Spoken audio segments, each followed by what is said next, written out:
want to do a quick one here because, you know, I got to do what I got to do to get content on the YouTube. And I guess I got to react to some Nickelodeon All-Stars news, which I thought was really fucking funny. And I did tweet about this morning. But as it turns out, the latest and greatest news in the Nickelodeon All-Star Brawl community. It's so hard for me to not say All-Stars. I always want to say All-Stars because there's more than one star, but it's All-Star. Nickelodeon All-Star Brawl. And as it turns out, the big news is, so as y'all know, there's gonna be a $10,000 prize pool event at Super Smash Con.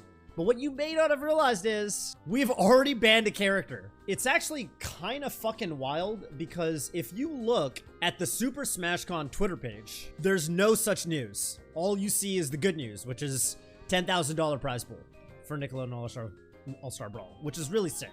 That the developers are throwing this much money into the competitive scene this early on. But what you may not have seen is, because if you don't follow Nintendude on Twitter, you would not have known this. I think it's frankly a little bit bizarre that you would have to be following Nintendude on Twitter to see this news, because this has not even been retweeted on the main Twitter account. So for all the non-Nintendude fans entering this tournament hoping for a shot at that 10K, well, you better hope you don't play Michelangelo. Because Michelangelo is banned. The game has been out for roughly 2 weeks, and they've already banned a fucking character. Now, the funny thing is, people did not realize that Michelangelo was the best character in the game until very recently. I was browsing the Panda YouTube channel, Panda Global's YouTube channel, and they made a video called The Only Correct Nickelodeon All-Star Brawl Tier List. And I was like, oh, it's the only correct tier list. That means they must have Michelangelo as 7th in the game, not even the top tier. Now, if you haven't been following the news in the Nickelodeon All-Star community, Michelangelo basically swept this tournament this weekend that Hungrybox hosted.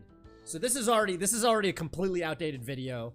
This video dropped 2 days ago, and it's already outdated because they put Michelangelo in the wrong tier. He's actually 7 spots too low, 6 spots too low. 2 Slap City players, Husky and oh my god, Wedger.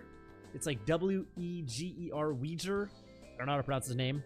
They quickly realized that, so Michelangelo, if you don't know, early on in the game, everyone's first impression was Leonardo was the better of the 2 Ninja Turtles because he has swords, big moves. But what they didn't realize was Michelangelo has a true zero death combo, an infinite combo that works anywhere on the stage at all percents. And for anyone who hasn't seen this, Liquid HBox, Hungrybox tweeted out the clip. Hungrybox actually was probably part of the reason that this ban happened, because Hungrybox actually tweeted, to those events hosting offline Nick All-Star Brawl tournaments, ban Michelangelo until the patch, trust me. And I was like, damn, that sounds really extreme. Like, what's this about? What's going on here? Like, why is this so gloom and doom already? Well, as it turns out, two things. First of all, these tournament announcement graphics are gonna have to start including the Slap City players, because the top 2 placers who knocked out players like Mewtwo King, players like Fullstream, players like Thunder's Rain from this tournament were Slap City players. To everyone's surprise, except I guess mine, because I was pretty sure Slap City players would be the best at Nick All-Star earlier on, because it's the same developer. It's the closest engine to what Nick All-Star has. And these 2 top Slap City players, Weeger and Husky, were playing Michelangelo. And this is basically, let's watch, let's go to Hungrybox's YouTube. So here it is. This is the Mewtwo King just got 3 stock footage. Let's go to the second stock, because the first stock kind of plays out. As you can see, it's over half the video. He doesn't do the true infinite combo. But here it is. For the rest of the game, you're gonna see perfect Michelangelo play. It turns out it's very easy. You just do up throw, nair nair, up throw, nair nair.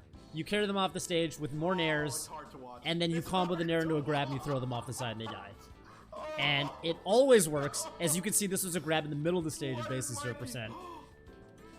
And you just die. You're just dead. Mewtwo King even counterpicked this stage. This was game 3 of the set. Mewtwo King even counterpicked the stage to try to avoid this combo, because he thought that the layout of the stage would make it harder for Michelangelo to confirm into this.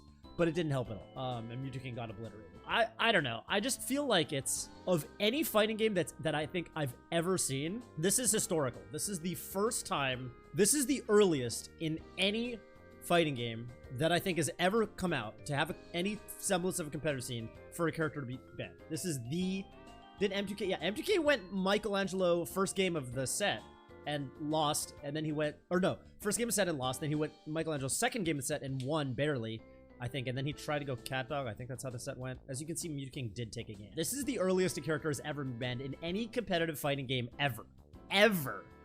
And again, for context here, if you look at the Panda tier list that went up today, that, you know, the footage had to have been recorded 2 days ago, people didn't even realize Michelangelo was the best character in the game or even top tier until, like, extremely recent. This is wild. And I think there's other reasons the character got banned. The Switch, they have a really unfortunate, weird rollout schedule for their patches because of, I don't know, I have to imagine Nintendo's at fault here somehow. But the Nintendo Switch version of the game, which is going to be the tournament standard, unfortunately, doesn't have the gameplay patch yet, the first gameplay patch. So the Michelangelo Infinite Stall is still in. You can still fly under the stage and stall forever, or fly up into the blast zone and beyond with the solo Michelangelo Luigi ladder, if you will. Patches to consoles just take longer. Well, usually they time it in like Guilty Gear and other fighting games. They time it so the patches hit at the same time, but I guess they wanted to get this infinite patch out so quickly on the Steam version that they just put it out. The Switch one takes a little longer. But yeah, I think there are other factors as to why Michelangelo got banned, like the infinite stall, but this has not been patched out yet. I think they will. The developer, Thaddeus, has already tweeted about how he plans on, or is, I guess, increasing how much of an effect DI has to get out of combos. I guess time will tell. I don't know. I feel really weird about the fact that the Nick All-Stars Brawl approach feels like, and they've basically all but said this, it feels like they are just kind of going to continue to patch the ever-living shit out of the game and make big, huge, sweeping changes even to the core game engine to address issues as they crop up, which is kind of a different way than, you know, a lot of other fighting game devs do things where there's kind of a comprehensive vision at the beginning, or at least they try to have a vision at the beginning, and then they kind of iterate on that with somewhat slower patches. This feels like the vision is literally make everything as OP as possible, and then respond to community feedback and tweak from there. Right, $50. Right, $50. It's a $50 game. It's weird. And they added, gonna add dash dancing, like, why not? You know, like, I respect it, and I respect responding to patches quickly, because believe me, I've played some games competitively where the developers took way too long to address concerns, or not at all. Games like Overwatch, for example, where, by and large, the overwhelming community criticism is like, dude, you guys are not patching this fucking game. You're not adding shit to this game. So I really do like that they plan on, you know, doing these changes to address stuff, but I'm a little troubled, I guess, that I don't know. It feels like a weird spot to be for if you're trying to be a pro gamer at this game. If you're trying to be a pro, you know, big Strive patch, right? Dropped yesterday, and Lefton was tweeting about that, right? Just to give some insight into kind of what my thoughts are right now. Which is this. It is crazy how much this frequent patch culture introduces so much luck into competing and fighting games. It's true. It's true. Big Buster nurse your character playstyle can easily change everything. You got to stay crazy adaptable. I mean, I remember like Dragon Ball Fighter, because Fighters is a game, right? Fighters was a game that had pretty big sweeping changes, and there were entire metas that were dominated by, for example, like Kazunoko, right? And then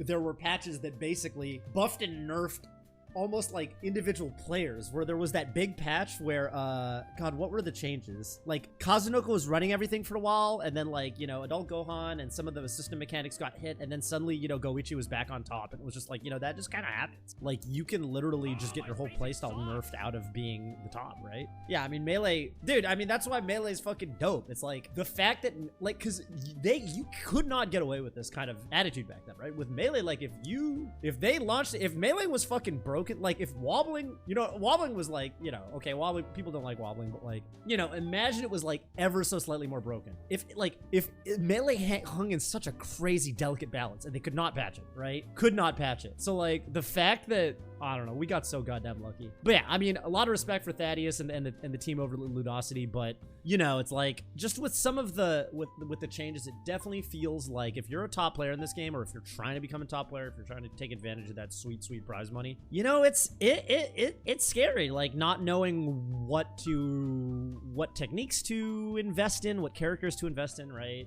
and I think it's early enough right now that I think it feels fine and it feels okay for them to implement these sweeping changes, but it's going to be really interesting. And to my knowledge, it's really the first time a fighting game developer has really like vocally taken this approach where it's like, no, we're literally just going to like we'll change anything and everything because we just want to like let you guys break the shit out of the game, and then we're just going to change everything to balance things later on down the line. So I mean, we'll see, man. We'll see. It's interesting.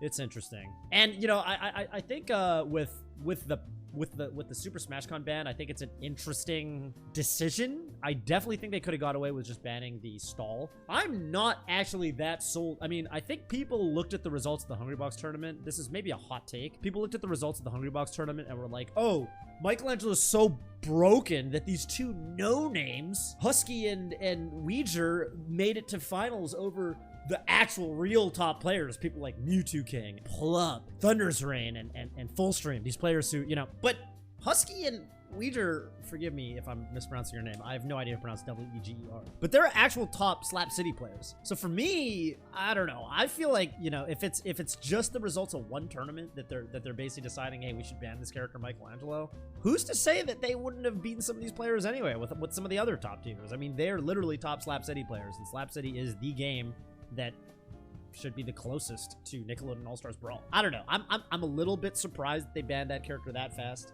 But if you do, I will say though, if you watch the footage, Michelangelo definitely probably deserves it.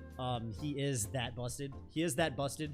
And I think the thing is, it's not just that he has a wobble. It's not that he just kills you off a grab anywhere on the stage at any percent. It's that the way he leads into this infinite is with one of the best nairs in the game in terms of neutral. It controls so much space, it's so easy to spam that it's like if Ice Climbers had like it's like if you were Marth with Mars forward air or something, but as soon as you hit your forward air, you turn into the Ice Climbers and you're wobbling your opponent. Which is actually what it feels like, by the way, to play as Fox versus Marth. Thank you for coming to my TED Talk.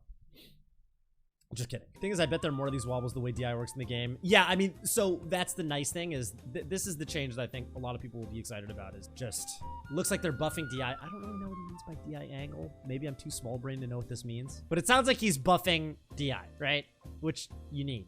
So Meta Knight never got, I mean, but Meta Knight lost. Meta Knight was the best character, but Meta Knight didn't win everything. And Meta Knight didn't have an infinite combo. Meta Knight just had oppressive neutral. I don't know. DI angle is the width of the DI triangle, basically. Is that enough to get out of the Michelangelo combo? I mean, it better be. Anyway, you know, it's a strange new world for me, and I'm really interested in seeing how it pans out, because I think this game could turn into a gem, but it's a I don't want to say a bad sign, but it's a very weird sign that a character needed to be banned this early into the lifespan. I mean, it's unprecedented. It's historically unprecedented. And I will say this, given the development story of this game, I think it makes sense, because I think the game had a certain kind of launch cycle, right? There was a timeline that they had to launch, and I think that, you know, the team was, the story I've heard is the team was they didn't have the resources that they would really like to have to make a truly, you know, esport ready title. And so they're kind of working with what they got, you know. So I think it makes sense that this was kind of the way that they went about things. But yeah, now it's basically it's time for them to step up now and make it a real esport title. So I guess we'll see what happens. Classic Nightcrawler maneuver. I have no idea who this guy is, but I'm sure it's, you know, true to his brand. Nightcrawler reminds me of that character from the X-Men. Yeah, what was his name again? Probably not important. Was it Nightcrawler? No shot. Gotta be something else. Probably Night Fighter. I think his name might have been Nightcrawler, right? Probably Wolverine, right? I think it's Wait. Wait, are you joking? It is Nightcrawler. Are you Googling it? Okay, yes. Yeah, that's probably why it reminds me of that. I think his name I thought you were fucking with me. No, I don't know. I just, it reminded me of it. I haven't seen X-Men in 20 years.